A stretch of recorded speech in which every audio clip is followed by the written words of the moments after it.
Jy luister na die Fairies and Folklore podcast deur Ronel.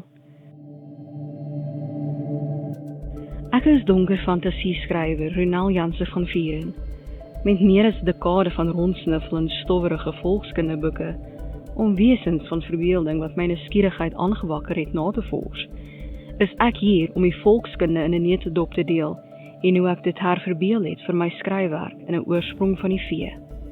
Hierdie is die Fairies and Folklore podcast. Hi, ek is jou gasvrou Ronel Janse van Vieren. Noem my sommer net Ronel. In vandag se episode gaan ons voort met ons verkenning van die veeryk.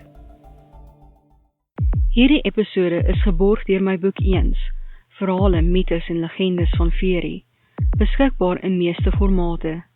Leer meer oor hoe Fairy se geheime onthul word deur te gaan na ronelthemythmaker.com/my-books. Die hosting van die podcast word betaal deur my boekverkope, maar jy kan vir my 'n koffie koop om te betaal vir die tyd wat ek insit om hierdie podcast te skep. Gaan na buymeacoffee.com/Ronel om my te ondersteun. Dit kan eenmalig wees, of jy kan my weer in die toekoms borg. Jy kan ook altyd die podcast as 'n luisterboek koop om te help met die hosting. Gaan na payup.com/Ronel Janse van Vieren/collection/Fairies and Folklore podcast audiobooks om my te ondersteun.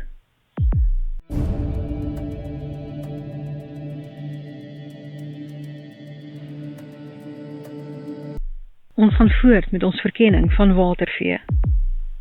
Vandag se vee, plaagperd, volkskunde in 'n neutedop deur Ronel. Uit orkadiese mitologie is die plaagperd 'n seemonster wat daarop uit is om chaos en vernietiging te bring. Gesê om droogtes, epidemies en meer te bring deur sy blote teenwoordigheid en verwelkende oeste en siek vee deur bloot asemhaal, het hierdie wese wat uit Noorse en Keltiese invloede gebore is, net een swakheid: vars water. Na bewering is hierdie deels perd, deels mensmonster met 'n groot kop, die naaste wese van Skotland se noordelike eilande, en dwaal oor die kuslyn van die Orkney-eilande rond, gereed om op niks vermoedende mense toe te val. Volkskundige Ernest Mavick het dit vergelyk met die Noorse nok, die Shetland nuggle en die Skotse waterperd. Daar word gesê dat dit 'n perdagtige demoon is en dat die plaagperd 'n alleenloper wese is wat vermoedelik uitgebreide bose magte besit. Dit sal egter nie aan wal kom wanneer dit reën nie. Dit kwans sy mag oor die weer veroorsaak droogtes, so miskien was dit net sy manier om die eilandbewoners 'n blaaskans te gee van sy katalogus van ellende, om onder water te bly wanneer dit reën. Alhoewel daar geen stories is oor die voorkoms van die plaagperd wanneer onder water is nie, word gesê dat dit die vorm van 'n perd aanneem met 'n menslike bolyf aan sy rug vas, maar sonder onderskeid tussen die liggame, met die perdekop wat 'n gapende gat is wat skerp, giftige dampe uitstraal, en een vurige oog.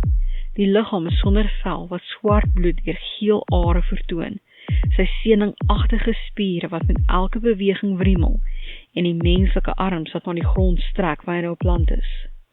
Die verbranding van seewier om sore as te skep, 'n akali om suurgrond te behandel, het in die vroeë 1700s begin, en daar word gesê dat die skerp reuk van die rook die plaagperd woedend gemaak het, wat teruggekeer het met pes, dodelike siektes onder vee en vernietiging van oeste, van alle gebiede betrokke by die verbranding van seewier. Eilandbewoners weier om hierdie skrikwekkende monster se naam te sê, uit vrees om dit aan te roep en daaronder te ly. En nou vir my interpretasie van die vee, en 'n oorsprong van die vee, plaagperd. Die plaagperd is 'n angswekkende gesig, 'n perdmensbaster, soortgelyk aan Centaurs, maar met die perdekop stewig in die middel met giftige dampe wat uit sy groot oop bek kom, en 'n enkele vurige oog wat vorentoe staar, vellose, rou rooi vlees, en bultende spiere wat duidelik gesien word, so swart bloed deur geel are vloei, lang arms wat op die grond sleep, en 'n yslike kop wat oor dit alles opdoem. Selfs wanneer hulle onder water is, behou hulle hierdie voorkoms, maar met vinne in die plek van hande en hoewe. Hulle bestaan op 'n dieet van roofseediere, byvoorbeeld haie. En hoewel sommige wel rondgaan om siektes en chaos te versprei, is die meeste sedert die industriële era daarop uit om natuurlike watermassas te beskerm en hulle te wreek teen besoedelaars. Die plaagperd het mag oor die weer, net soos wat volkskunde aandui. Maar al het sommige pret gehad met droogtes en vloede, nadat die industriële era begin het, gebruik die meeste dit om die land en water skoon te maak. Hulle het mag oor siektes, pla, roes, verkoue ensovoorts, en kan het gebruik om skade aan te doen en die balans te herstel.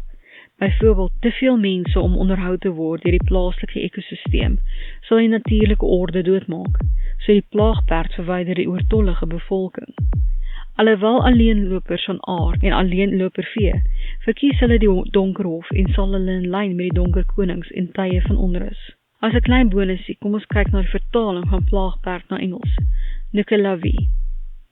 Ek hoop dat jy hierdie episode van die Fairies and Folklore podcast geniet het en dat jy iets nuuts oor die vee geleer het. Onthou dat jy 'n transkripsie van hierdie episode in die beskrywing kan kry. As jy nuut is by die podcast, hoekom jy na my webtuiste ronaldemistmaker.com gaan en 'n gratis kopie van Ongesiens, die tweede boek in die veeverhaalreeks kry nie? Donne volkskunde, toorkrag en gevaar wag. Pas op!